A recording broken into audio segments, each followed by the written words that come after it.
तो फ्लेमिंगो की पोयम करनी है एक ही बार में वन शॉट, वो भी 30 मिनट से अंदर में। इसमें हम लोग पढ़ेंगे,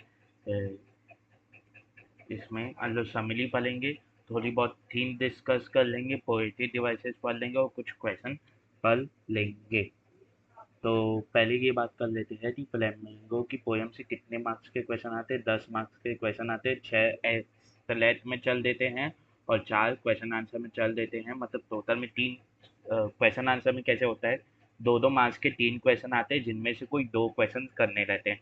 तो जनरली आखिरी समय में ये बोला जाता है कि इन 5 पोएम में से कोई 4 कर लो तो तीन वो आएंगे, किसी 3 पोएम में से एक एक क्वेश्चन आएंगे और उनमें से कोई 2 करना रहेगा। तो जो आप छोले भी होंगे उसके अलावा जो 2 पोयम जो आप कर लिए रहेंगे उनके क्वेश्चन आप बना सकते हैं। तो जब समय कम बचता है तब ये बोला जाता है कि 5 में से कोई 4 पोयम कर लो। ठीक है, तो समरी के बारे में बात होगी। पहली पोयम है हमारी मदर है 66। बेसिकली इसका प्लॉट ये है कि एक फ्राइडे मॉर्निंग में जब लाइटर कार चलाते जा रही थी, उन्होंने उनके बगल में उनकी जो माता हैं वो सो रही थी। उनका मुंह खुला हुआ था। उनका चेहरा जब लेखिका ने देखा तो उन्हें एसन लाइक ऑफ अ कॉर्प्स दिखा, मतलब एक मुर्दे के समान उनका चेहरा सफेद पड़ा हुआ दिखा, पेल दिखा, लाइफलेस दिखा। ये थॉट उनके दिमाग में आया, तो इसे दूर करने के लिए उन्होंने विंडो से बाहर देखा कार की। तो बाहर विंडो से बाहर देखने पे कार की उन्हें दिखा कि पेल भागते हुए, पेल असल में नहीं भाग रहे थे, वो आगे बढ़ रहे थे तो पेल ऐसे लग रहे थे कि पीछे जा रहे हैं। और वो दलाइव कर रहे थे, मतलब तेज रफ्तार में भी थे, तो पेल भी उतनी ही स्पीड से वापस जाते हुए दिख रहे थे पीछे। और उन्हें दिखे मैली बच्चे, मतलब खुशी से भरे हुए बच्चे जो बाहर अपने घरों से निकल रहे थे तेजी से, किस चीज़ के लिए, खेलने के लिए। ठीक है, फिर वो एयरपोर्ट पहुंचते। एयरपोर्ट में एक लिमिट और एक जगह होती है, उसके बाद सिर्फ जो ट्रैवल करने वाला है वो जाता है। तो वहाँ पे जब लेखिका खड़ी थी तो उनकी माता से ली थी, वो तो अंदर नहीं आ सकती थी। तो कुछ याद की दूरी से जब उन्होंने अपनी माता को देखा तो फिर से उनका चेहरा कलरलेस दिखा, एनर्जी लेस दिखा, वैन दिखा। ठीक है, और इस समय किससे कंपेयर किया, लेट विंटर मून से उन्होंने कंपेयर किया। मतलब लेट विंटर मून जैसा पेल वाइट दिख रहा था।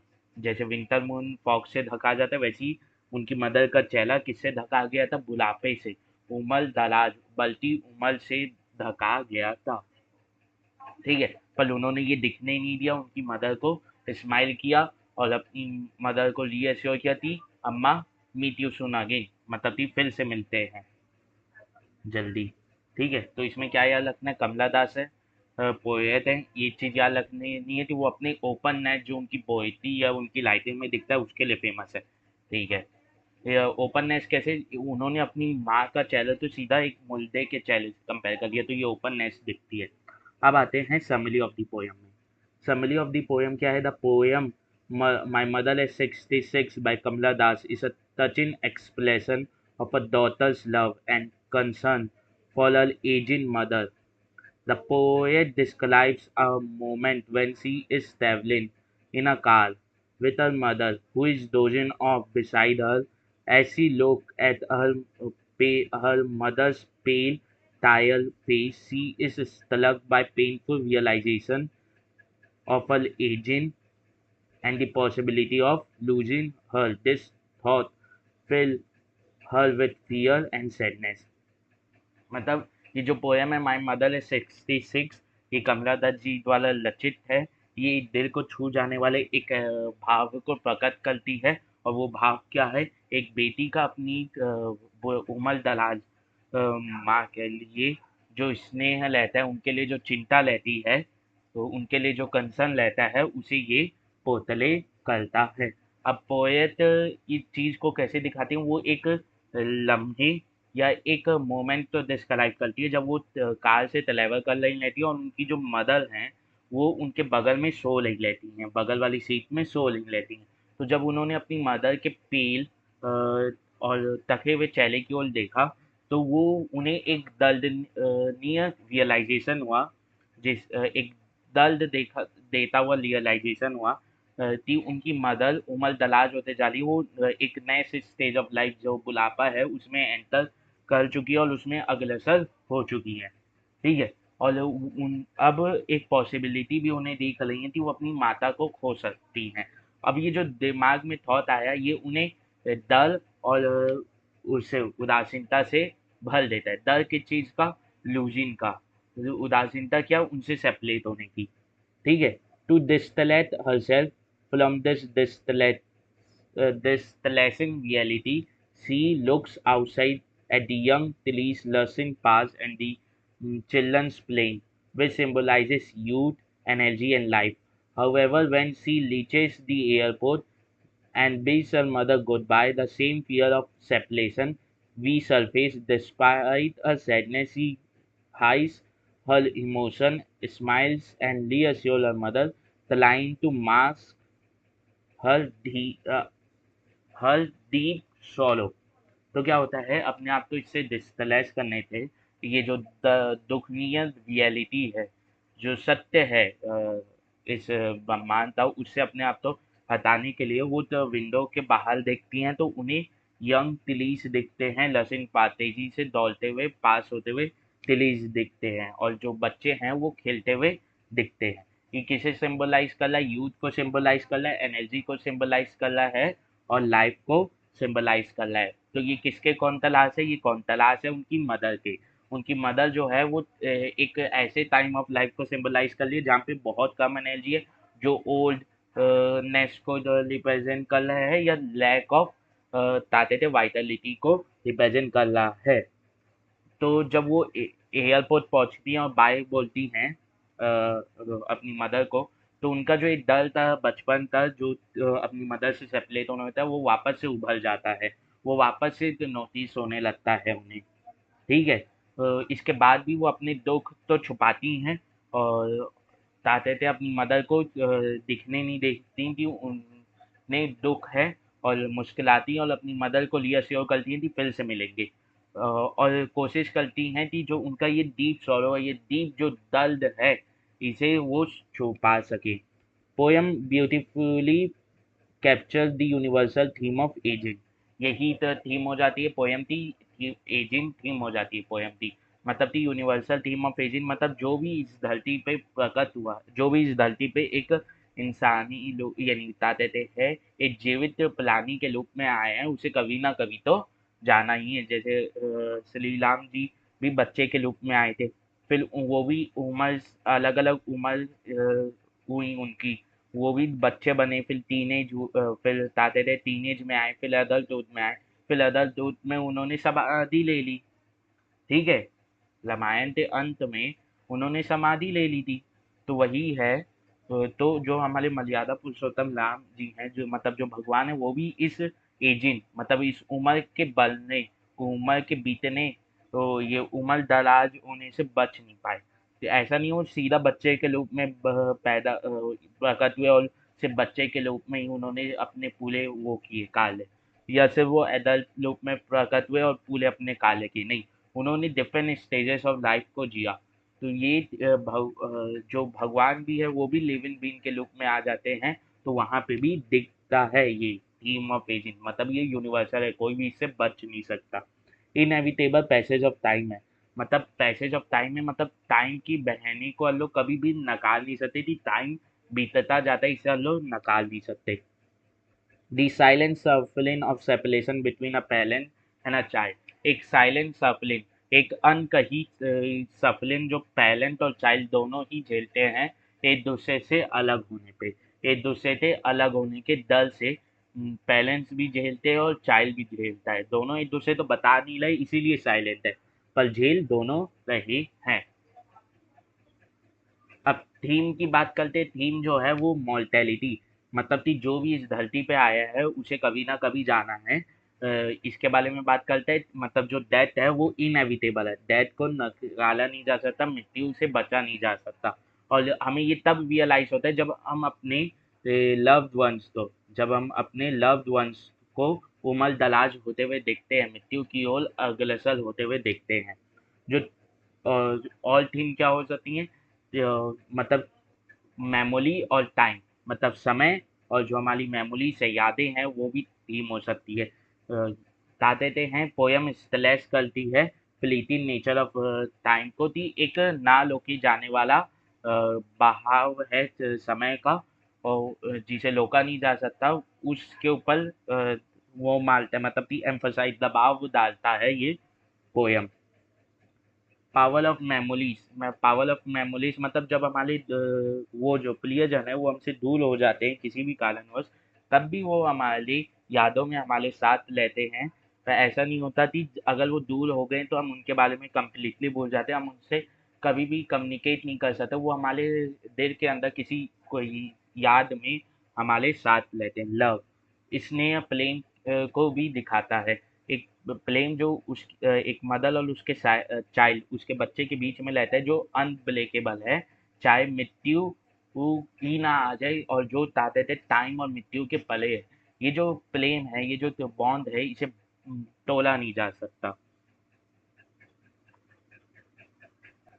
अब इसमें तो पोएटिक डिवाइसेस यूज हुए हैं जैसे सिमिली सिमिली वही होता है लाइक और लेस का यूज करते कंपैरिजन करना। जैसे face ashen like that of a corpse. फिर दूसरा एग्जांपल क्या हो जाएगा as a late winter's moon. ठीक है। अब आता है एजोनेंस। एजोनेंस होता है वोवेल लेटर वोवेल साउंड का रिपीट होना और और शब्द के बीच में अंत में कहीं पे भी रिपीट हो सकता है। तो डोज ओपन तो यहाँ पे ओ ओ का साउंड रिपीट हो रहा है। एसन लाइक दैट ह कॉल्स तो यहाँ पे का साउंड जो है वो रिपीट हो रहा है। प्लीज स्प्लिंटन यहाँ पे ई ई का साउंड जो है वो रिपीट हो रहा है। अब एलिटरेशन एलिटरेशन होता है शब्दों के शुरुआत में कॉन्सोनेंट साउंड का रिपीट होना। जैसे स्माइल एंड स्माइल यहाँ पे स जो है वो रिपीट हो रहा है। सी यू सुन यहाँ पे भी स और स जो साउंड है वो रिपीट हो रहा है। Morning I saw my mother म का एम का जो साउंड है वो रिपीट हो रहा है। ठीक है। अब मेटाफोर बिना लाइक और एस के कंपेयर करना। The merry children spilling out of their home. Merry children spilling out of their home. जैसे पानी में बोतल भर यानी बोतल में पानी भर दो और वो बोतल को टेढ़ा कर दो पानी उससे छलक के बाहर बहता है तेजी से। तो वैसे ही बच्चे अपने घरों से बाहर आ रहे तेजी से किसके लिए खेलने के लिए। अब आता है पर्सोनिफिकेशन। एक लिविंग बीन हो या नॉन लिविंग बीन हो ह्यूमंस के अलावा जिसे ह्यूमन इमोशन दे देना। टिलीस स्प्लिंटिंग क्या पेल भाग सकते हैं नहीं। स्प्लिंटिंग जो टर्म है वो एक ह्यूमन इमोशन तो डिनोट करता है और पेल जो है वो ह्यूमंस नहीं है तो एक नॉन ह्यूमन चीज को हम लोग ह्यूमन इमोशन दे देते हैं। तो वहां पे पर्सोनिफिकेशन आ जाता है। इमेजली इमेजली होता है अपने शब्दों तो इस प्रकार यूज करना कि जो पढ़ने वाला है उसके दिमाग में अपने आप ही वो इमेज बनते जाए। तिलिस स्प्लिंटिन मैली चिल्ड्रंस एंड विंटर्स मून। ठीक है। इस पोयम में जो पोएट इमेजली यूज कर रही है ये क्लियर पिक्चर पेंट कर रही है किसकी सीन की जो उन्हें सीन दिखे उनकी मदर की और एयरपोर्ट की जर्नी की। ठीक है। और जो ये इमेजली डेवलप हो रही है यंग तिलीस की बच्चों की ये जस्ट अपोजिट है। ये कॉन्ट्रास्ट है उस इमेजिलिटी जो उनकी मदर की डेवलप हो रही है। ठीक है। रिपीटिशन जब एक ही शब्द एक ही लाइन में या एक ही पैराग्राफ में बार बार रिपीट होता है। शब्द हो सकता है या फ्लेश हो सकता है। ठीक है। Smiled and smiled and smile यहाँ पे स्माइल 3 बार रिपीट हो गया। अब आता है एंजॉयमेंट। एंजॉयमेंट बहुत जगह लिख जाता है बहुत सी पोएम में दिख जाता है कि बिना लाइन के एंड में फुल स्टॉप या कॉमा लगाए हुए दूसरी लाइन में आ जाना।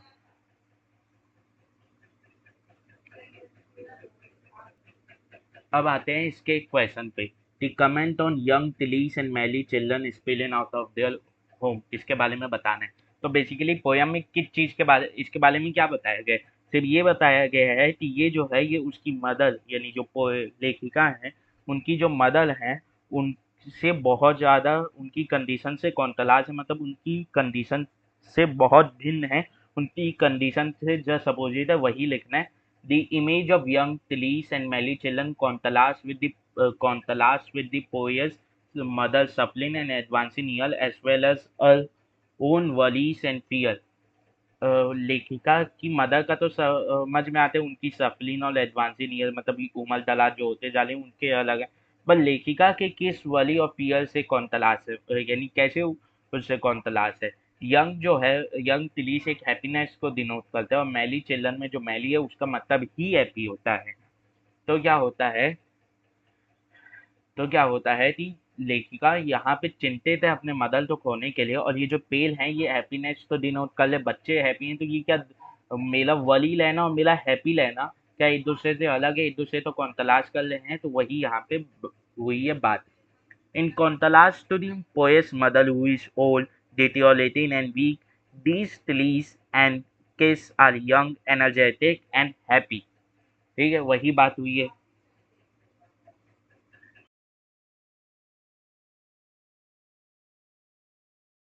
दूसरी पोयम आती है, वो आती है कीपिंग क्वाइट।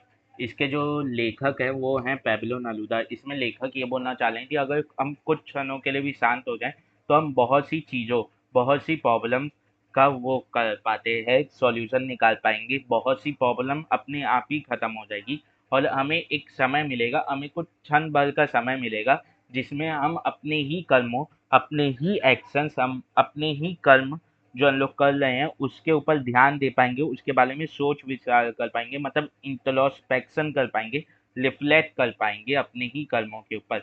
लेखक ये बोलते हैं कि जो फिशरमैन हैं वो कोल्ड सी में जाते मछलियों को हार्म नहीं करेंगे, मतलब वो लोग जो अपने फायदे के लिए दूसरों को हार्म कर ले वो लोग जाएंगे कुछ क्षण बन के लिए। जो सॉल्ट गैदरर्स हैं जो अपनी लुकेंगे और अपने हाथों की ओर देखेंगे, मतलब जो अपने सेल्फिशनेस के लिए अपने आप को ही हार्म कर रहे हैं, वो अपने ऊपर ध्यान देंगे कि उन्होंने अपने आप को कितना हार्म कर लिया है। जो वॉर कर रहे हैं वो तो रुकेंगे, वो टहलेंगे और साफ माइंड से, क्लियर माइंड से, मतलब क्लीन क्लॉथ धारण करेंगे, मतलब क्लियर करेंगे अपने माइंड को, और जो उनके जो बाकी ह्यूमन ब्रदर्स हैं उनके साथ चलेंगे, उनके साथ मिलजुल के एक जगह रहेंगे। फिर पोएट ये बोलते हैं कि वो सिर्फ ये नहीं बोल रहे कि आप डेथ, टोटल इनएक्टिविटी, मृत्यु को ही अपना लो। वो बोलते हैं कि लाइफ जो है वो लाइफ ही है, मतलब कि life is all about life, मतलब कि जिंदगी जीने के लिए ही है। परंतु हम लोग तो सिंगल माइंडेड वो नहीं होना है, सेल्फिश नहीं होना है, सिर्फ अपना अपना मेला मेला मैं सोच के हम लोग तो हार्म, दूसरों को हार्म करते हुए अपना काम नहीं बनाते चलना है। हम ऐसा सोसाइटी जीते हैं तो हमें ऐसा सोसाइटी वर्क करना पड़ेगा। हाँ, हमें थोड़ा सा तो देखना पड़ेगा सेल्फलेस, सेल्फिशनेस में, पर एकदम ही हाई लेवल नहीं कि हम अपना ही सोच ले और दूसरों को हार्म करते जा रहे हैं। फिर लेखक बोलते हैं कि जो अर्थ है वो हमें सिखा सकती है, क्योंकि अर्थ शांति से अपने अंदर जो जीवन है उसका उत्पादन करते रहती है। हमें को लगेगा कुछ क्षणों के लिए कि अर्थ में वो चीज मर चुकी है, पर कुछ क्षणों बाद ही अल्लाह तो लगेगा कि ये तो अभी भी जिंदा है। जैसे अगले पेड़ गिरता है तो हम लोग तो लगा कि उस पेड़ या उस जगह वो जो पेड़ है उसकी मिट्टी हो गई, पर कुछ समय बाद वो जो पेड़ है वो डिकम्पोज होते फर्टिलाइजर बन जाएगा, और जो उसके फलों या उसके फूलों से गिले हुए सीड लाएंगे वो उस फर्टिलाइजर का यूज करके एक नई पेड़ या एक नए पौधे में डेवलप होंगे। तो क्या हम लोग तो कुछ क्षण पहले वहां पे मृत्यु नहीं दिख रही थी, अभी कुछ क्षणों बाद ही हमें वहां पे जिंदगी के भी अंश दिखने लग गए। तो यही बात करते हैं इस पोयम में। तो इसकी समरी क्या है? Keeping quiet by Pablo Neruda is a reflective poem that emphasizes the importance of stillness, introspection and unity।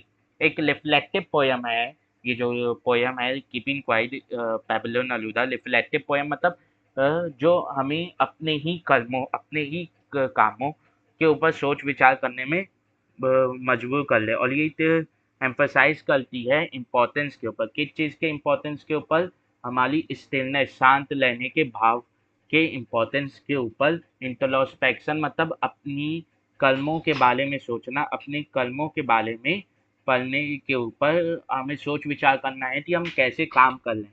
और एकता के ऊपर वो करती है, दबाव डालती है। The poet urges everyone to pause for a moment and remain silent and reflect on their action।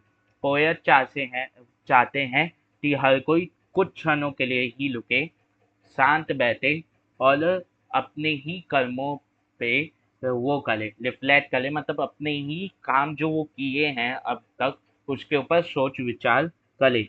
This believe silence would help people understand themselves and realise the value of peace and harmony. ये जो कुछ क्षण बनती शांति है, ये लोगों को मदद करेगी उनके बारे में ही अच्छे से जानने के लिए, क्योंकि वो सोच पाएंगे कि हम ऐसा कर रहे थे और क्यों कर रहे थे।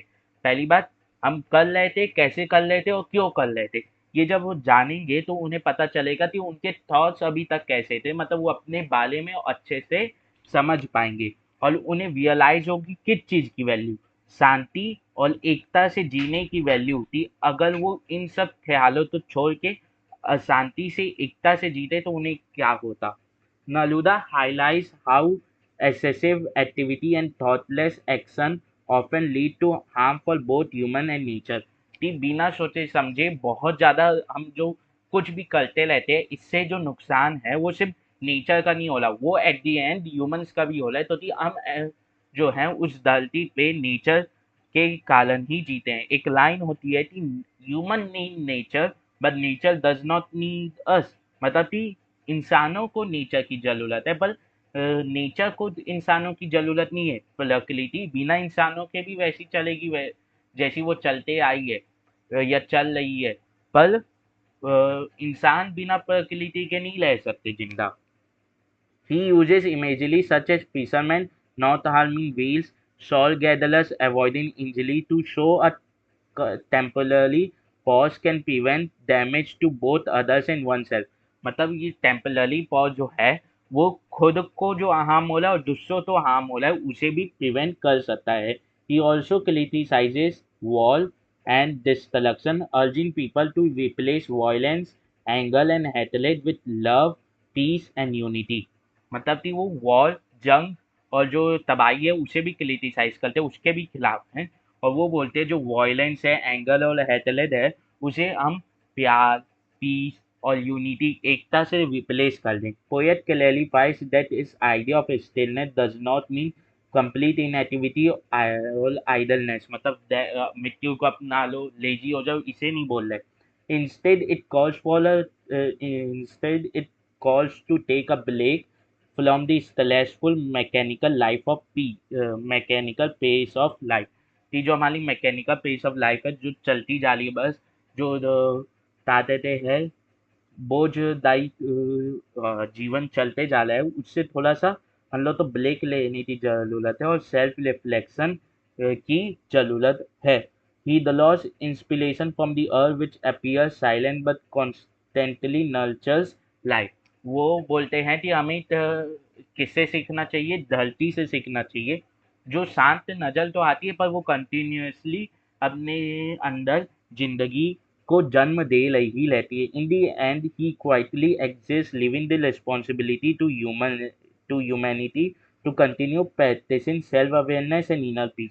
वो आखिर में चले जाते हैं और ये रिस्पॉन्सिबिलिटी है, ये इंसानियता के ऊपर छोड़ जाते हैं, इंसानों के ऊपर छोड़ जाते हैं कि वो सेल्फ अवेयरनेस के बारे में सीखेंगे और इनर पीस को कंटिन्यू करेंगे। ही delivers a powerful message that need about the need for balance and peace and mindfulness in the chaotic world। इस chaotic world में बैलेंस, पीस और माइंडफुलनेस की क्या जरूरत है। अब इस पोएम की जो थीम है उसके बारे में बात करते हैं। जो सेंट्रल थीम है वो है the significance of silence and self reflection, कि कितना इम्पोर्टेंस है शांत रहना और सेल्फ रिफ्लेक्शन हमारी बिजी लाइफ में। The poet suggest that bye pausing for a moment of collective stillness, people can develop a greater awareness of themselves and their surrounding।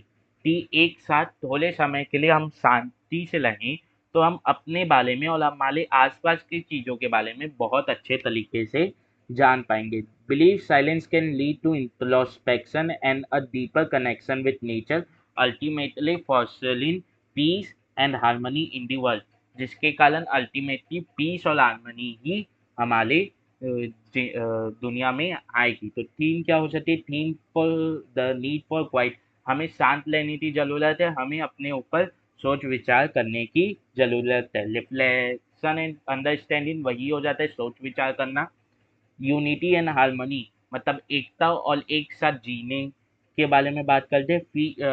Piece and resolution, piece और शांति और resolution मतलब एक साथ काम करने की जरूरत है, उस चीज के बारे में थीम है। अब आते हैं पोएटिक डिवाइसेस के ऊपर। इसमें पोएटिक डिवाइसेस यूज हुए हैं ट्रांसफर्ड एपिथेट। ट्रांसफर्ड एपिथेट क्या होता है, जब हम एक एडजेक्टिव को यूज करते हैं किसी एक नाउन के साथ, पर वो एडजेक्टिव उस नाउन को ना डिफाइन करते किसी और नाउन को की ओर संकेत कर रहता है। जैसे मैं यहाँ पे बोलूंगा कोल्ड सी, ठंडा समुद्र। तो ठंडा समुद्र यहाँ पे कोई किसी काम का नहीं है, ये बता रहे हैं कि ये जो कोल्ड नेचर ऑफ वर्ल्ड है, मतलब कि वर्ल्ड को जो एक दूसरा नाउन है उसे ये रिप्रेजेंट कर रहा है। तो यहाँ पे ट्रांसफर एपिथेट यूज हुआ है। एंटीथेसिस, एंटीथेसिस क्या होती है, जब दो सेंटेंस जो एक दूसरे से एकदम भिन्न है, मतलब एक दूसरे के जस्ट अपोजिट है, वो जब एक साथ यूज किए जाए। जैसे हम लोग यूज कर लेंगे काउंट, और फिर आएगा एक स्टैंजा में और उसी के नेक्स्ट लाइन में आ जाएगा कीप स्टिल। मतलब काउंट एक काम करने, मतलब कि कुछ कार्य होने को रिप्रेजेंट कर रहा है कि गिनना एक कार्य का होना। और कीप स्टिल मतलब किसी कार्य का ना होना, शांति। तो ये दोनों एक दूसरे के अपोजिट है। Everything seems seems dead and later proves to be alive. हर एक चीज क्या कहते हैं, मर चुकी है ऐसी दिखती है, पर कुछ सालों बाद वो ऐसा लगता है कि वो अभी भी जिंदा है। एलिटरेशन वही कॉन्सोनेंट साउंड का शुरुआत में रिपीट होना, जैसे वी विल में व यूज हो रहा है, वी वुड में भी व यूज हो रहा है, क्लीन क्लॉज में ए का यूज हो रहा है, वॉश में व यूज हो रहा है, सडन स्टिलनेस में सा यूज हो रहा है। ठीक है, तो ऐसी हिज हथ एंड में हाँ यूज हो रहा है। एनाफोरा, एनाफोरा क्या होता है, जब दो कंटिन्यूअस लाइन, जो कॉन्सिक्यूटिव लाइन सेम शब्दों से चालू हो रही हो, जैसे let's not speak in any language, let's stop for 1 second. यहाँ पे जो दोनों कॉन्सिक्यूटिव लाइन है वो लेट्स से स्टार्ट हो रही है। रिपीटिशन मतलब एक ही शब्द का बार बार रिपीट होना, जैसे वॉल बार बार रिपीट हुए। सिम्बोलिज्म, जब एक चीज किसी और चीज को सिंबलाइज करती है। 12, 12 यहाँ पे सिर्फ ये नहीं, 12 कुछ भी हो सकता है, 1 2 3 4 5 6 7 8 9 10 12, ऐसे गिनना भी हो सकता है। सेकेंड में भी 12 हो सकता है, मिनट में भी 12 हो सकता है, दिनों में भी 12 हो सकता है, ईयर में भी 12 हो सकता है, डेकेड में भी 12 हो सकता है। फिशरमैन, जो तो फिशरमैन उन लोगों तो रिप्रेजेंट कर रहे हैं जो दूसरों को हार्म कर रहे हैं। और व्हील्स, वो उन लोगों को रिप्रेजेंट कर रहा है जो दूसरों से हार्म हो रहे हैं। ब्लदर्स, जो उनके साथ के ह्यूमन बीइंग्स हैं उन्हें रिप्रेजेंट कर रहा है। क्लीन क्लॉथ, साफ दिमाग को रिप्रेजेंट कर रहा है। मैन गैदरिंग सॉल्ट, उन्हें रिप्रेजेंट कर रहा है जो अपने सेल्फिश एक्शन के कारण खुद को ही नुकसान कर लें। मेटाफॉर, बिना उसका एस और लाइक का यूज किए हुए, जैसे in the shade, in the shade, shade में मान लो तो छाँव मिलती है। छाँव मिलती है किससे, सूरज की तपती गर्मी से। तो जैसे हम लोग तो शेड सूरज की तपती गर्मी से बचाता है, वैसे ही जब हम एक साथ लाएंगे तो हम क्या है, एक दूसरे को प्रोटेक्ट कर पाएंगे। पन, पन एक पोएटिक डिवाइसेस होता है जो वो वहाँ लगता है जहाँ एक शब्द एक ही बार में दो अलग अलग चीजों को रिप्रेजेंट करता है। तो एक लाइन आती है, let's not wave all arms ना, एक ऐसी लाइन आती है। आर्म्स मतलब हमारे हाथों का भी मतलब होता है, और आर्म्स मतलब वेपन भी होता है। पर्सोनिफिकेशन वही एक जो नॉन ह्यूमन है, मतलब एक ऐसी चीज जो नॉन ह्यूमन है, जो इंसान नहीं है, उसे इंसान का कैरेक्टर दे देना। अर्थ कैन टीच अस, क्या अर्थ जो पृथ्वी है वो इंसान है, नहीं, उसे एक इंसानी कैरेक्टर दे देना। एनजेबमेंट, वही थी बिना जो पोयम में एक लाइन को बिना कॉमा या फुल स्टॉप के एंड करके किसी दूसरी लाइन पे आ जाना, ताकि ये फ्लो ऑफ पोयम बने रहे। अब क्वेश्चन है, Which of these does the speaker imply through the following lines? Speaker इन चालों में से क्या बोलना चाह रहे हैं? इन चालों में से स्पीकर क्या बोलना चाह रहे हैं इन लाइन से? Life is what it is about, I want no talk with that. मतलब कि लाइफ वो जीने के लाइफ का मतलब जीना ही होता है। मैं ये नहीं चाहता कि सब कोई मृत्यु अपना ले, और मृत्यु ही हमारा गोल नहीं होना चाहिए, इसे रिप्रेजेंट कर लें। मतलब कि life is meant to be live and that should not be focus here. ठीक है, ये सही लग रहा है। Life is meant to teach us lesson in near that experience are not always bad. ये कब बोला भाई? ये तो बोला ही नहीं गया है यहाँ पे। Life is full of adventures and the fear of that should not stop us from exploring them all. ये भी नहीं बोला गया है। Life is full of many choices and thought about that. So and thoughts about life is full of many choices and thoughts about that should not be a point of consideration. ये भी नहीं बोला गया है। ये भी नहीं बोला गया है। तो आंसर क्या हो जाएगा? ए, कि लाइफ जीना ही जिंदगी का नाम है, और जो डेथ है वो हमारा गोल नहीं होना चाहिए।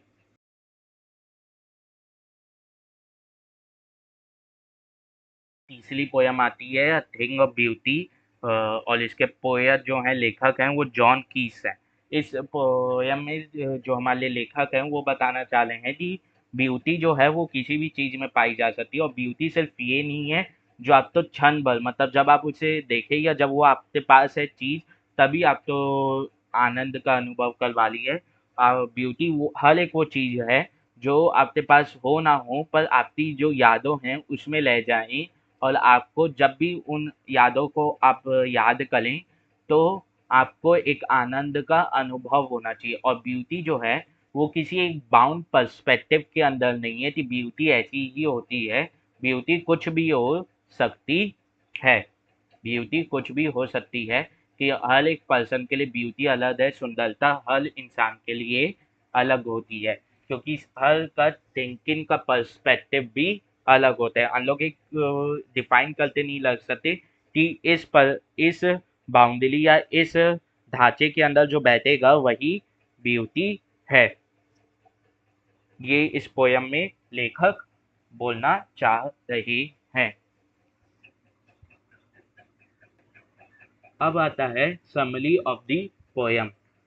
समरी ऑफ द पोयम आता है।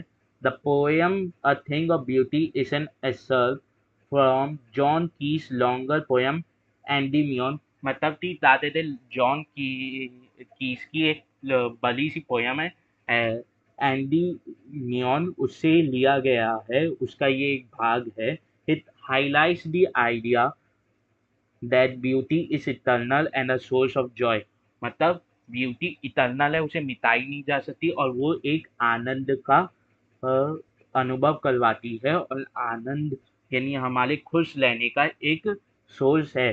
Keys emphasizes that beautiful things uplift the human spirit। मतलब जो हमारी ह्यूमन स्पिरिट है उसे उठा देते, मतलब उसमें आनंद भर देते, उसमें उसे जीवन से भर देती हैं ये जो सुंदरताएं होती हैं। Providing comfort and peace in a world full of spleen and negativity. जो दुनिया से संघर्ष और नेगेटिविटी से भरी हुई है, उस दुनिया में जो ब्यूटी है वो हमें कंफर्ट प्रोवाइड करती है, और शांति मतलब पीस प्रोवाइड करती है। The poet describe how nature such as sun, moon, trees and clear stream fills our life with happiness। कैसे सूरज, चंद्रमा, जो पेड़ हैं और क्लियर स्ट्रीम है वो हमारे जिंदगी को हैप्पीनेस से भर देते। Beauty help us overcome sadness, disappointment and struggle. सुंदरता जो है वो हमें सैडनेस और जो हमारी जो संघर्ष है उससे बाहर निकलने में मदद करती हैं। Then as a constant source of hope and inspiration. मतलब वो हमें हमेशा होप और इंस्पिरेशन देती ही रहती हैं। The poet also mentions the stories of great heroes whose deed continue to inspire us. मतलब जो ग्लेड हमारे हीरोज थे, जो हमारे फ्रीडम फाइटर्स हो सकते, या जो अभी भी हमारे जो सोल्जर्स हैं, वो देश के लिए ग्लेड हीरो हैं, तो उनकी जो कहानी है, उनकी जो कथाएं हैं, वो अभी भी हमें इंस्पायर करती हैं। जैसे छत्रपति शिवाजी महाराज हो गए, महाराणा प्रताप जी हो गए, अमर सिंह जी हो गए। तो इनकी जो गाथाएं हैं, इनकी जो जीवन की जो कहानियां हैं, जो जीवन इन्होंने जैसे बिताया है, उसके बारे में जब हम अभी भी सुनते हैं, पढ़ते हैं, बस इनका नाम ही सुन लेते हैं, तो कुछ क्षणों के लिए हम एक वो मिलती है, मतलब आनंद का अनुभव होता है, हमें गर्व का अनुभव होता है, हमें एक वो होता है, हमें इंस्पायर कर जाते हैं हमारे मुश्किल के समय में। Keys conclude that beauty is like an endless fountain.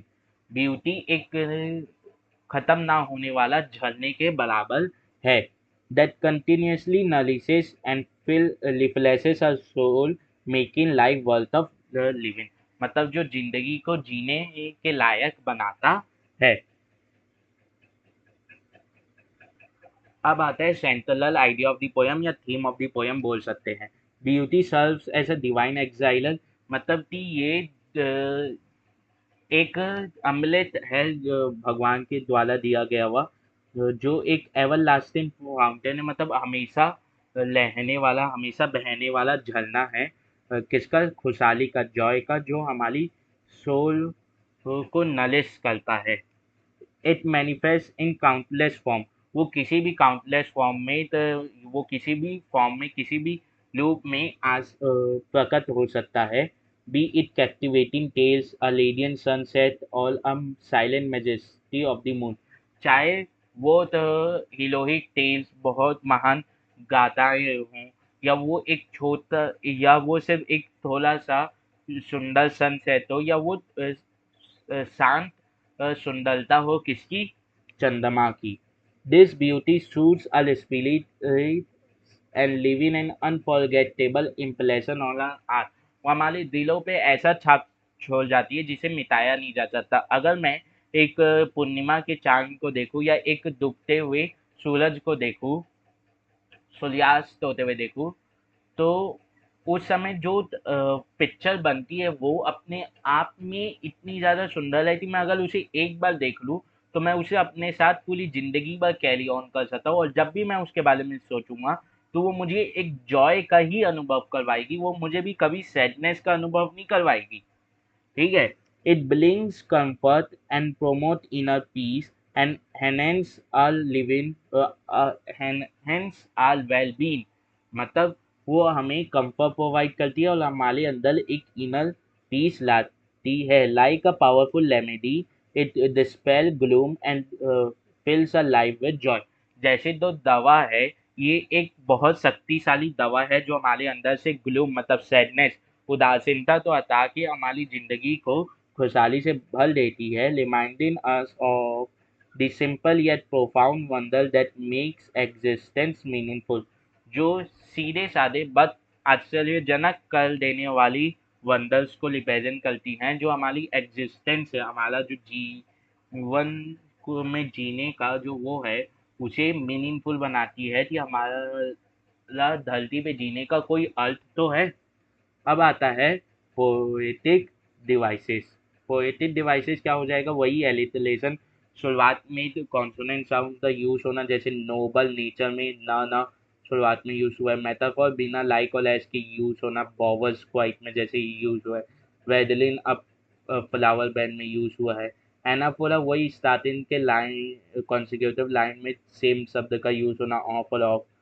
एल्यूजन, allusion क्या? Allusion words Wordsworth daffodils, ये जो कीज मेंटर है, कीज के ये मेंटर हैं।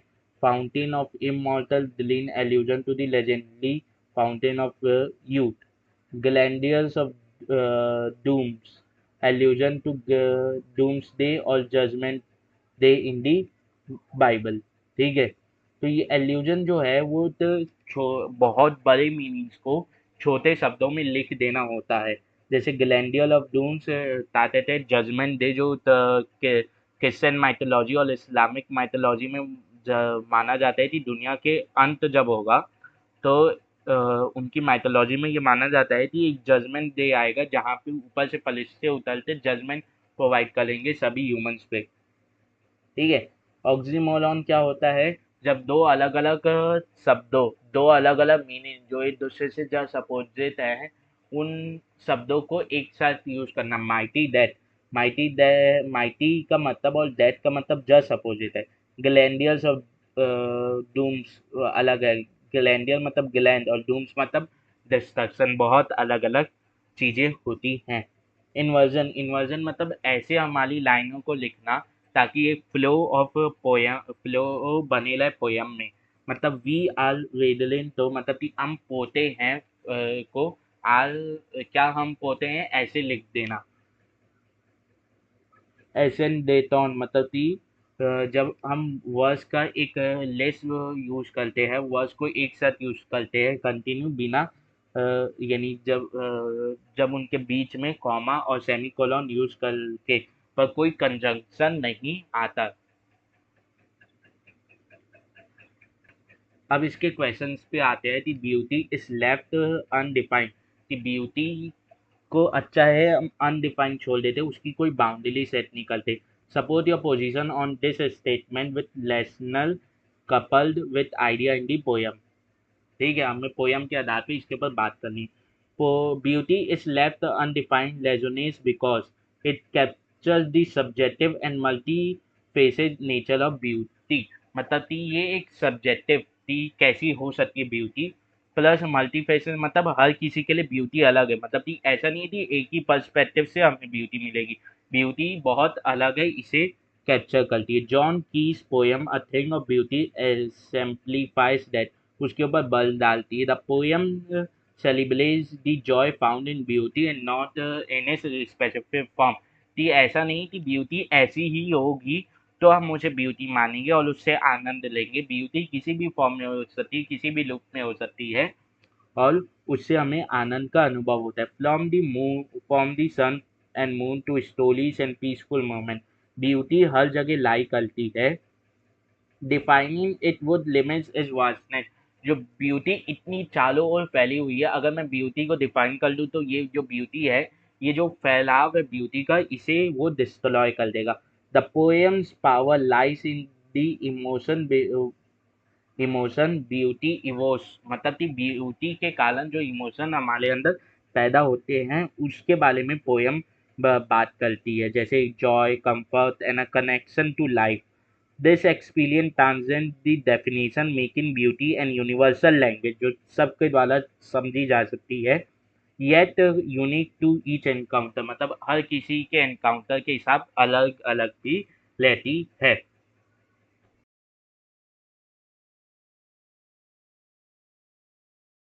की चौथी पोयम जो है लो साइड स्टैंड, ये हमारी पोयम रॉबर्ट फ्लॉस के द्वारा लिखी गई। इसमें बस ये बताना चाहते हैं कि जो हमारे रोड के किनारे स्टैंड रहती हैं उन्हें कैसा फील होता है जब कोई शहरी आदमी या जो जाते हुए पासर्स बाय हैं वो उनसे लोग के सामान नहीं खरीदते, जबकि वो इस होप में बैठे हुए हैं कि लोग वहाँ पे रुकेंगे और उनसे सामान खरीदेंगे।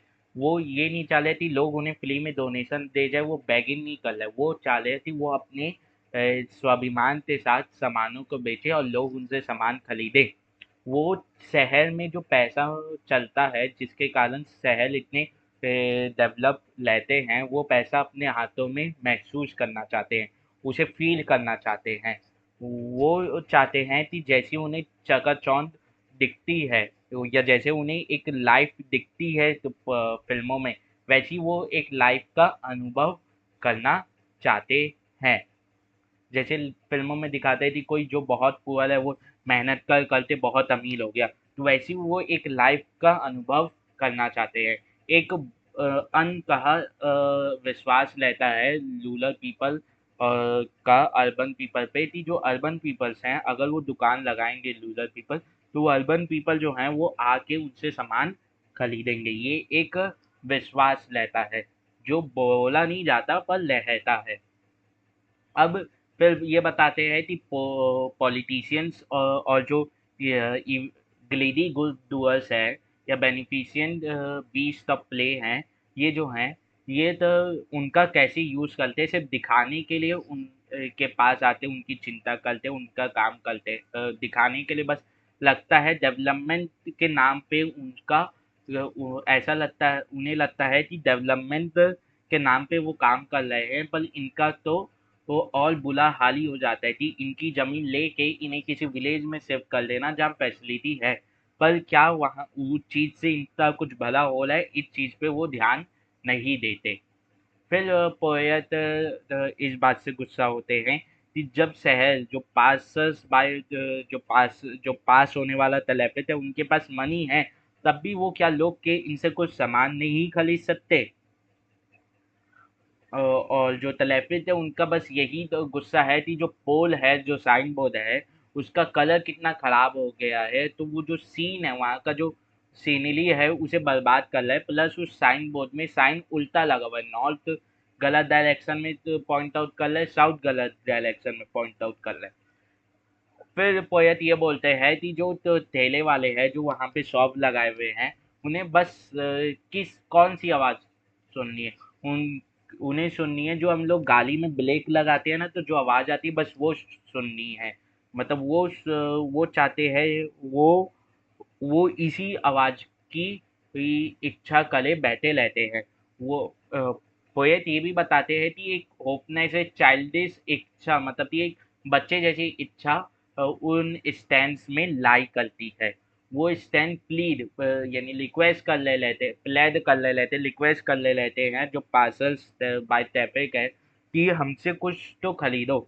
और अगर कोई लुकता भी है तो वो बस ये किसानों का भलाई, मतलब कि किसान इस चीज़ को कैसा बेच रहे हैं बस उससे पूछने के लिए लुकता है, या अपनी गाड़ी को बैक करने के लिए, टर्न अराउंड करने के लिए लुकता है, और टर्न अराउंड करते करते वहाँ की जो ग्लासेस है उसे भी बर्बाद कर देता है। या कोई सिर्फ इसीलिए लुकता है ताकि उन्हें रास्ता पता चल सके कि आगे ये रास्ता किधर जाता है या यहाँ जाने का रास्ता किधर है। और अगर कोई और भी लुकता है तो वो बस ये पूछ लेता है कि क्या आप गैस बेचते हैं? गैस क्यों? गैस गाड़ियों में फ्यूल की तरह यूज़ होती है, और रॉबर्ट फ्लश अमेरिकन लाइटर है, मतलब अमेरिका की बात करते हैं, तो वहाँ पे फ्यूल के रूप में गैस यूज़ होती है, तो उसके बारे में पूछते हैं। तो रॉबर्ट फ्लॉस को इनके ऊपर बहुत ज़्यादा गुस्सा आता है, और रॉबर्ट फ्लॉस ये भी चाहते हैं कि ये जो लो साइड स्टैंड वाले ये जो पुअर पीपल हैं, इनकी ये जो दुख है, दर्द है, इसे वो एक ही बार में मिटा दें। अब आते हैं इसकी समरी पे। Robert floss poem the low side stand highlights the struggle of poor rural people who try to earn a living by selling their goods along the low side। मतलब उनकी जो स्ट्रगल्स हैं पुअर रूरल पीपल थी उसे बताता है, जो कुछ पैसा कमाना चाहते हैं अपने सामान तो बेच के लोड किनारे। The poem contrast the harsh reality of under privilege with the wealth and the indifference of the urban elite. वो दिखाते हैं कि जो गरीब है उसे कितना स्ट्रगल करना पड़ता है, जो जस्ट अपोजिट है, जिसके पास वेल्थ है, जो अमीर है, उसे वो स्ट्रगल्स नहीं झेलने पड़ते जो गरीब तो झेलने पड़ते। इसके ऊपर पोयम बल डाल रही है। और पोयम ये भी बताती है कि कितना in human behaviour urban people जो है, इनडिफरेंस जो है, वो अर्बन पीपल, अर्बन का जो एलिट क्लास है वो दिखाता है इनकी ओर। The poet describes a small low-side stand set up by poor farmers in the hope of attracting passers in the hope of attracting passing city travelers। जो उस लोध से निकल रहे हैं, उन्हें अपनी तरफ लुभाने के लिए, जो लोग अपने सामान की ओर लुभाने के लिए, मतलब कि उनसे आते खरीदें, अट्रैक्ट करने के लिए अपने सामान की ओर, जो ओल्ड फार्मर जो पुअर फार्मर्स है वो एक ठेला लगाए हुए हैं, किसके किनारे, सड़क के किनारे। They sell simple goods like fruit and vegetables. वो सब सीधा साधा सामान बेचते हैं, जैसे फल हो गया, सब्जी हो गई, ये सब बेचते हैं ताकि उन्हें बेहतर लाइफ मिल सके। पर जो वेल्दी ट्रैवलर्स हैं वो उनकी इस कंडीशन तो बता देते हैं इग्नोर कर देते हैं और बता देते हैं, बिल्कुल भी कंसर्न नहीं दिखाते कि चलो हम थोड़ा सा सामान तो ले लें, ये भी नहीं होता। This reflect the economic divide between rural and urban communities। कि गांव और शहर की कम्युनिटीज में कितना इकोनॉमिक वो गैप है, इसे भी ये दिखाता है। Flaws also criticises false promises made by politician and planners. जो पॉलिसी मेकर्स हैं उनके द्वारा जो फेक प्रोमिसेस किए जाते हैं कि हम इनकी लाइफ को इम्प्रूव करेंगे, पर नहीं करते, उन्हें असल में वो और दुख में धकेल देते हैं। इसके ऊपर पोएट गुस्सा होते हैं और इसे क्रिटिसाइज करते हैं। The poets sympathize with rural people and wishes he could relieve their suffering। Poet तो इन रूरल पीपल के ऊपर दया आती है और वो चाहते हैं कि वो इनकी सफरेंस को मिटा दे। Poem conveys a strong message about social inequality and the need for genuine compassion and support for less fortunate। बताते थे एक स्ट्रॉन्ग मैसेज देती है सोशल इनइक्वालिटी का, और ये भी बताती है जेन्यून कंपैशन, इंटेलेक्शन होना चाहिए और सपोर्ट करना चाहिए हम लोग तो लेस फॉर्चुनेट लोगों का। अब इसकी पोएटिक डिवाइसेस क्या हैं? इसकी पोएटिक डिवाइसेस क्या हैं? एलिटरेशन। एलिटरेशन वही होता है कॉन्सोनेंट साउंड का शुरुआत में यूज होना, जैसे पैथेटिकली प्लेड में प साउंड यूज हो रहा है, वैसे ही यहाँ पे भी यूज हो रहा है, पढ़ सकते हैं। मेटाफॉर। मेटाफॉर बिना लाइक और लैश का यूज करके कंपैरिजन करना। City money to feel in hand. शहर का जो पैसा है उसे हाथ में फील करना है। तो बिना एस और लाइक का यूज किए हुए यहाँ पे कंपैरिजन हो रहा है कि जो फाइनेंशियल असिस्टेंट या इकोनॉमिक सपोर्ट जो है वो अर्बन एरिया से इन रूरल पीपल को मिले, ताते हैं मिले, ये आशा रहती है उनके अंदर, उसे ये रिप्रेजेंट कर रहा है। It represent the rural communities hope for economic improvement. वो चाहते हैं कि उनकी भी प्रगति हो, उनकी भी डेवलपमेंट हो, उनकी भी कंडीशन इम्प्रूव हो। Gladly good doers and beneficent beast of play. मतलब ग्लेडी गुड डूअर्स मतलब लालची ही अच्छा करने वाले, मतलब कि उन्हें लगता है वो अच्छा कर रहे हैं पर वो अपने लालच में दिखाने के लिए बस अच्छा कर ले लेते हैं, पर उससे कोई बेनिफिट नहीं होता, बस दिखता है। बेनिफिशियंट बीस्ट ऑफ प्ले मतलब जो इनका बस से लाभ उठाना चाहते हैं, इनकी कंडीशन था, उनके बारे में बात की गई है। चाइल्डिश लॉन्गिंग इन वेन से एक बच्चे की इच्छा, बच्चे जैसी इच्छा जो सिर्फ नीला होते रहती है, उसके बारे में बात किया गया। ट्रांसफर एपिथेट वही टी एक एडजेक्टिव का यूज़ करना जो क्वालिफाई करता है, जो किसी और चीज नाउन को डिस्क्राइब करता है, और वो नाउन वो नहीं होता जिसके साथ उसे यूज़ किया जा रहा है। पॉलिश तलेफिक। पॉलिश तलेफिक मतलब चमकती वह तलेफिक। टैफिक कैसे चमकेगा? वो उन कार, उन व्हीकल, मोटरसाइकिल्स के बारे में बात किया जा रहा है जो पास हो रहे हैं उस लोड से। Selfish car. कार कैसे सेल्फिश हो जाएंगी? सेल्फिश उन लोगों को उन ओनर्स को कार के ओनर्स या उस कार में जो लोग हैं उनके बारे में भी यूज़ किया है। हाइपर बोला। हाइपर बोला मतलब होता है एग्जेजरेशन कर देना, मतलब किसी तो बला चलाते, किसी चीज़ तो बला चला के दिखाना। मतलब कि थाउजेंड्स ऑफ कार, मतलब हजारों कार पास हो रही, क्या एक लोड से हजारों कार पास हो जाएंगी? जरूरी है क्या? नहीं। पर एक एग्जेजरेट कर देना कि बहुत लार्ज अमाउंट ऑफ कार पास हो रही है तो मैं उसे हजारों ही बोल देता हूँ। पर्सोनिफिकेशन। एक नॉन ह्यूमन बीइंग को ह्यूमन वो दे देना, एट्रीब्यूट। जैसे load side stand that to practically played. क्या लोड साइड स्टैंड रिक्वेस्ट कर रहा है? नहीं, वो उनके ओनर रिक्वेस्ट कर रहे हैं, पर वो यहाँ पे एक उस लोड साइड स्टैंड में किस हिसाब से वो हुआ है ताकि वो लोग आए और उनसे सामान खरीदे। तो वो एक स्टैंड जो है वो रिक्वेस्ट कर रहा है कि आओ मुझसे सामान खरीदो। तो क्या हम लोग एक लो साइड स्टैंड को वो दे दी ह्यूमन इमोशन? हाँ। वैसी lurks near the open window, wait all day in almost open prayers and the voice of the country seems to complain. क्या कंतले की कोई वॉइस होती है? नहीं, कंतले की वॉइस नहीं होती, उसके लोगों की वॉइस होती है। और कंप्लेन क्या कंतरी करती है? नहीं, उसके लोग करते हैं। तो एक ह्यूमन इमोशन मिल गया है यहाँ पे। एनाफोरा। जैसे ऑफ यूज होता है, इमेजली यूज होती है कि शब्दों को ऐसे यूज करना ताकि खुद से इमेज बन जाए। People been blocked out and mercifully gather, squeal of blade मतलब ब्लेड लगने की साउंड। तो ये एक इमेजरी हमारे दिमाग में बनाई देती है।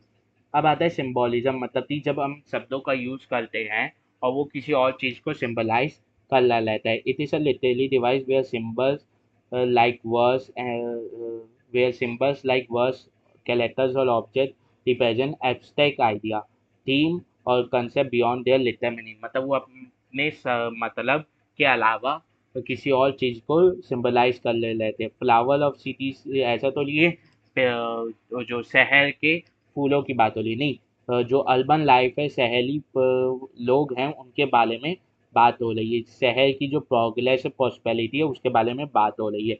Sign that turn with sign that with and turn long and s turn long। ऐसा तो नहीं थी वहाँ पे उसकी बात हो रही थी वहाँ पे नॉर्थ साइड और साउथ साइड का साइन गलत है नहीं, वो तो इस चीज़ को सिंबलाइज कर रहा है कि चैलेंजेस और डिसओरिएंटेशन ऑफ रूरल कम्युनिटीज जो फेस करती हैं, रूरल कम्युनिटी फेस करती है अपनी ओर अट्रैक्ट करने वो के लिए जो लोग पास हो रहे हैं उस जगह से, उस जगह से निकल रहे हैं। Life of a moving picture promise, जो लाइफ उसमें दिखाई जाती है फिल्मों में, तो वो उस चीज़ की बात नहीं कर रहे हैं, वो बात कर रहे हैं कि जो लाइफ उन्हें प्रॉमिस की जाती है या वो लाइफ जो वो देखते हैं, वो जो इमेजिन करते हैं, उससे जीने की इच्छा। विलेजर्स नेक्स्ट टू थिएटर और and store, villages next to theatre and store, ऐसा नहीं कि थिएटर और दुकानों के बगल में विलेज नहीं, ऐसा विलेज जहाँ पे सभी सुविधाएं प्रेजेंट हैं। एजोनेंस वही थे, वॉवेल साउंड था, लिपित होना शब्द में कहीं पे भी, but for some of the money the cash would flow suppose. तो यहाँ पे ओ का साउंड बाहर बार लिपित होला है, ओ का साउंड बार बार लिपित होला है। ठीक है। अब आता है पैराडॉक्स। ये ऐसे कौन this device involves seemingly contradictory and self-contradictory statements or situations that upon examination reveals the more profound truth and complexity। मतलब ऐसे सेंटेंसेस का यूज करना जो अपने ही लिटरल मीनिंग के बहुत अलग हों। The idea that the shooting benefits can drive people out, मतलब out of their wit, that the teaching them to sleep result in daytime sleepiness highlights the unintended consequences of the supposed help। मतलब एक तो help मिल रही है पर उस help का कोई फायदा हो रहा है नहीं। अब उस लाइन को अच्छे से पढ़ेंगे तो हमें पता चलेगा कि उस हेल्प से कोई फायदा नहीं हो रहा, उससे उल्टा नुकसान ही हो रहा है। अब इसका एक क्वेश्चन आता है, दस the poet leches a conclusive solution for the issue at the hand discussed, the frustrated by the helplessness of the villager, flaws offer to end the lives of the poor at one stroke and liberate them from their grief and pain। कहते थे इससे फ्लस्ट्रेट होते जो कहते थे हैं, जो ये विलेजर की हेल्पलेसनेस है, उसे फ्लॉ जो हैं वो ऑफर करते हैं कि इनकी ज़िंदगी को एक ही बार में ख़त्म कर देना और इन्हें इनके दुख और दर्द से मुक्त कर देना। थैंकफुली कॉमन सेंस प्रिवेल्स, उनके अंदर अचानक से कॉमन सेंस आई जाती है। बिफोर ये स्टेटन the thought to fall and he realises the futility of his earlier thought. और फिर वो बता देते हैं कितना बच्चों जैसा स्टेटमेंट था, उसे रियलाइज करते हैं कि अगर किसी तो पेन हो रहा है, किसी को मुसीबत आ रही है, तो आप उसकी ज़िंदगी ही ख़त्म कर दो। The poet's pen in fact is the inquisite divide between the rich and the poor। ये inquisite मतलब जो बताते थे अनदेखा अनछुआ जो डिवाइड है पुअर और रिच के, उसके बारे में है। The endless weight of the poor must endure for their misery to be addressed to the authorities and wait for their suffering to end। जो पुअर को सफ़र करना पड़ता है कि उन अथॉरिटी तक उनकी बात तो पहुँचे, तब तक उन्हें सफ़र करना पड़ता है। और तब भी उन्हें होप ही करते रहना पड़ जाता है कि उनकी मिजरी एंड होगी, उनका ये दुख है ये खत्म होगा कभी। ठीक है।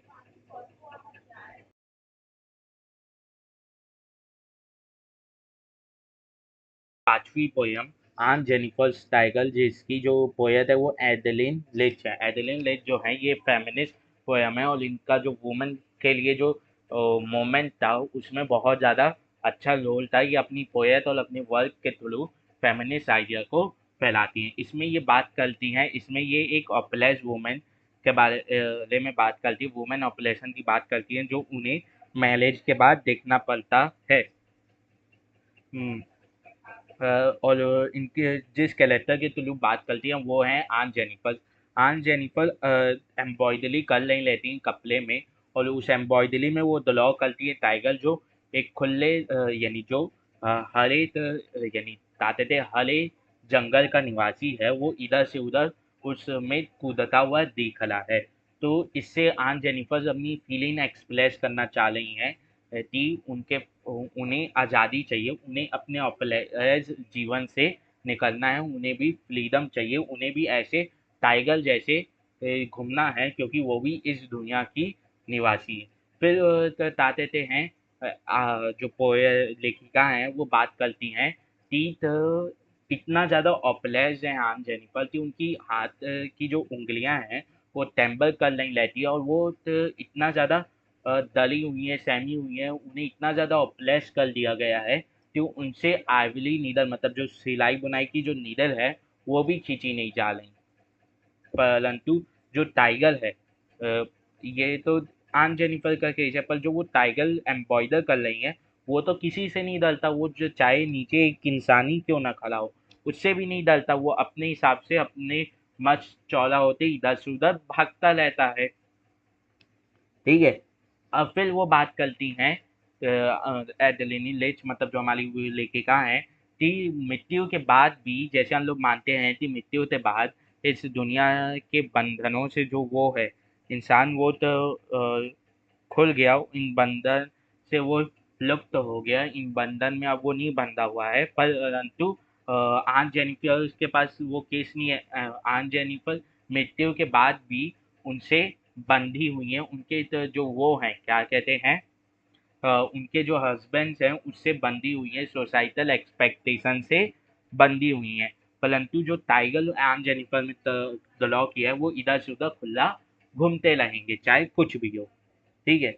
अब आते हैं इसके समरी के ऊपर। अब आते हैं समरी ऑफ द पोयम पे।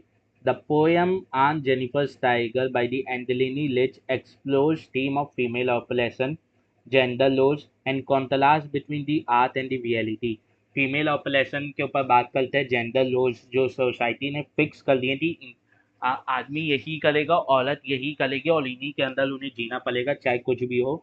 इसके बारे में बात करते हैं, contrast between the art and the reality. जो आर्ट जो कला दिखाई है, मतलब एम्ब्रॉयडरी भी एक कला है, तो उस कला में जो आन जेनिफर्स दिखा रही हैं और उनकी जो असल में असलियत है उसके बीच में कितनी भिन्नता है उसके बारे में बात करें।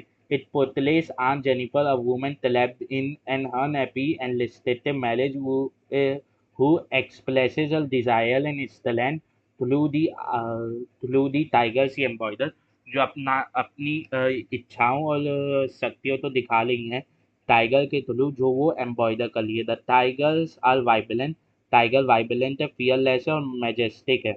वाइब्रेंट है, फियरलेस और मैजेस्टिक है, और मूविंग फ्रीली इधर से उधर खुले घूम रहे हैं, कॉन्फिडेंटली अक्रॉस द फैब्रिक, वो जो कपड़ा है उसके उसमें कहीं पे भी घूम रहे हैं ऐसा दिख रहा है। इन स्टार्क कॉन्ट्रास्ट टू आन जेनिफर्स ओन लाइफ, ये बहुत ज़्यादा आप भिन्न है आन जेनिफर की लाइफ से, जो बर्डन है constant of marriage and societal expectation, जो शादी और जो सोसाइटी की एक्सपेक्टेशन है उसके तले दबी हुई है। Imagery of a wedding band, उनकी जो वेडिंग बैंड की जो इमेजरी है बीन हैवी, यानी इतना ज़्यादा भारी है उनकी फिंगर्स पे कि जो उनकी वो अपनी हाथों का सही से यूज़ नहीं कर पा रही, मतलब कि वो इतना ज़्यादा हैवी है उनकी फिंगर्स पे। ये सिंबलाइज करता है कि कितना ज़्यादा दबाव है उनके ऊपर, उनकी जिंदगी में पैट्रियार्की का। Even after all that the burden she carried will remain, मृत्यु के बाद भी जो वो बर्डन कैरी करती है वो रहेगा, और जो टाइगर जो क्रिएट की है वो भी रहेगा, परंतु वो फ्रीली रहेगा और फ्रीली रहेगा, और जो स्टैंड सी और वो रिप्रेजेंट करेगा फ्रीडम और स्टैंड जो वो कभी नहीं पाई। The poem highlights the enduring power of artistic expression and the struggle of women in a patriarchal society. ठीक है, अब आते हैं theme of the poem. Female oppression मतलब फीमेल को कैसे दबाया जा रहा है उसमें किसमें, पैट्रियार्कल सोसाइटी में, मतलब मेल डोमिनेटेड सोसाइटी में फीमेल्स को कैसे दबाया जा रहा है उसकी बात हो रही है यहाँ पे। ठीक है, आन जेनिफर उन औरतों का सिंबोलिज्म है जिन्हें ऑपलेस किया जाता है पैट्रियार्कल सोसाइटी में मैरिज के नाम पे। The poem illustrate the struggles women face with in the confines of a marriage. जो स्ट्रगल फेस करना पड़ता है एक वुमेन तो अपनी मैरिज के कारण और सोसाइटल एक्सपेक्टेशन के कारण।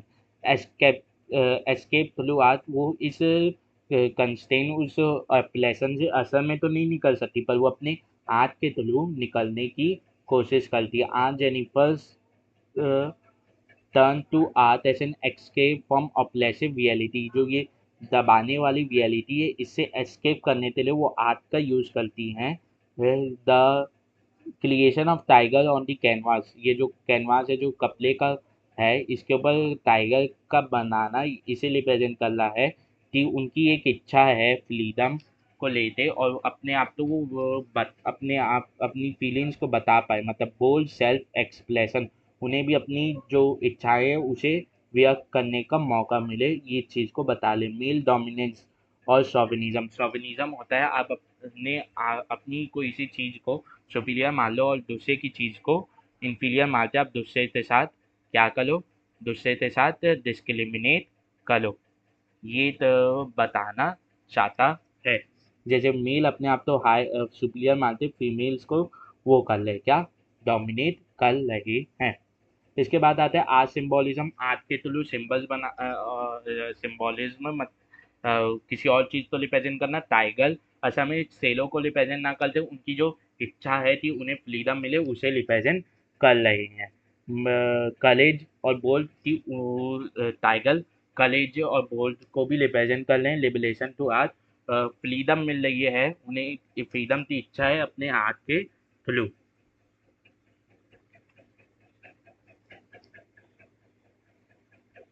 अब आता है पोएटिक डिवाइसेस, इसमें एलिटरेशन यूज हुआ है, वही कॉन्सोनेंट साउंड का यूज होना शब्द के शुरुआत में, जैसे फिंगर फ्लैटलिन फॉर यूज हुआ है। एनाफोरा, वही सिमिलर वर्ड का लाइन के शुरुआत में यूज होना। दे मेटाफोर, बिना लाइक और एस के कंपैरिजन करना, मतलब टेलीफाइड हैंड, तले हुए हैंड बताते थे हैं। सिनेक्डोमी, सिनेक्डोमी वही थी, क्या कहते हैं सिनेक्डोमी वही कि ऐसा लाइन पोयम थी जो पूरे पोयम का सार बता देनी है। तो ये जो लाइन है apart represent the whole concept, मतलब कि ये जो लाइन है कुछ पोयम की लाइन जो पूरी थीम पूरी समरी बता दे रही है कि पोयम किस बारे में बात कर रही है, पूरी पोयम पढ़ने की जरूरत नहीं, ये 4 ही लाइन पूरी पोयम को रिप्रेजेंट कर दे रही है। When aunt is dead her terrified hand will lie still laying with the audience that she was mastered by the tiger in the panel that she made will go on glancing proud and unafraid। ठीक है, symbolism किसी और idea को represent करना किसी और चीज़ से। आन जेनिफर ऑपलेज फीमेल को रिप्रेजेंट कर लिए, टाइगर उनकी लॉन्गिन उन फीमेल्स की लॉन्गिन को रिप्रेजेंट कर ली है, और वेडिंग बैन उस ऑपरेशन को रिप्रेजेंट कर ले। पर्सोनिफिकेशन, एक नॉन ह्यूमन कैरेक्टर तो ह्यूमन कैरेक्टर दे देना, पाउंसिन मतलब कूदना, टाइगर को दे देना। पन, एक ही बार में सब दो अलग अलग चीज़ को रिप्रेजेंट कर ले, जैसे विंग जो है वो उनकी शादी की अंगूठी को भी रिप्रेजेंट कर ले, प्लस उनका जो ऑपरेशन से वो घिलाई हुई है, डिफिकल्टी से वो घिलाई हुई है उसे भी रिप्रेजेंट कर ले। ट्रांसफर एपिथेट वही थी किसी और नाउन के साथ यूज होना पर किसी और नाउन को रिप्रेजेंट करना, मतलब टेलीफाइड हैंड, हैंड क्या क्या टेलीफाइड हो सकते नहीं, हाथ टेलीफाई, हाथ कैसे दले हुए होंगे? दली हुई तो आन जेनिफर है ना, तो हाथ जैसे ना, हैंड जो है नाउ उसके साथ यूज हुआ है, पर वो किसके बारे में बता रहा है? आन जेनिफर के बारे में। इमेजली, इमेजली का यूज होना, हाइपर बोला मतलब एग्जेगुलेशन कर देना, the massive weight of aunts wedding, uncle's wedding मैन, क्या अंकल की वेडिन मैन इतना हैवी थी वो, बहुत ज़्यादा बल डाल रही है नहीं, वो असल में एक छोटी सी अंगूठी है, पर उसे ऐसे जिगलेट करके बताना ताकि हम उसे सिम्बोलिज्म में यूज कर सकें। ठीक है, बस यहीं पे ख़त्म होता है। जय श्री राम।